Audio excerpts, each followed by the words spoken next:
ঘুম থেকে উঠেই আমার মনে হলো আজকে আমি বজরংবলীকে পুজো দিতে যাবো। তো যেমন ভাবনা তেমন কাজ। তো রেডি হয়ে বেরিয়ে পড়লাম। তো আমি এই মাকে দর্শন না করে কোথাও যাই না, আমার ঠিক মনে স্যাটিসফ্যাকশান আসে না। দেন আমি তারপরে অটোতে উঠে চলে গেলাম বজরংবলীর মন্দিরে। তো ওখানে গিয়ে যাওয়ার আগে বাবার জন্য আর কি লাড্ডু কিনে নিলাম, ফুল কিনে নিলাম। তো আজকে দেখলাম মন্দিরে প্রচুর ভিড়, যেহেতু আজকে রামনবমী তো প্রচুর ভিড়। তো আমরা লাইনে দাঁড়িয়ে রয়েছি, যেহেতু অনেকেই পুজো দিচ্ছে তো সবার একটু টাইম লাগছেই। তো আর মন্দিরটাও খুব একটা বড় নয়, বাট তবুও মন্দির তো মন্দিরই হয়।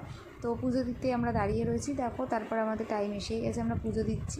তো বললাম না, একসাথে অনেকেই যেহেতু পুজোটা দিচ্ছি তো একটু টাইমটা লাগছেই। তো পুজো দেওয়ার পরে দেখো আজকে এখানে মাকে সাজানো হচ্ছিলো, তখনও মায়ের পুজো স্টার্ট হয়নি।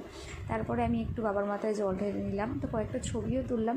তো পুজো দেওয়া হয়ে গেল, দেখো ঠাকুরের অনেকগুলো আমরা ছবিও তুলেছি, মানে ভালো লাগছিলো তাই এতে ছবি তুললাম। পুজো দেওয়া কমপ্লিট হলো, কমপ্লিট হওয়ার পর আমরা একটু ভিডিও ক্লিপিং নিয়ে নিলাম।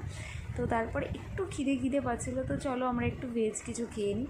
তো খেয়ে নিয়ে আবার আমরা বাড়ির দিকে রিটার্ন হলাম, অটোতে উঠে গেছি। অটোতে উঠে আমরা আবার কথা বলছি যে পুজো দিয়ে ভালো লাগে, মানে পুজো দেওয়ার পর একটা মনটা আলাদা শান্তি হয়। তো পুজো দেওয়ার পর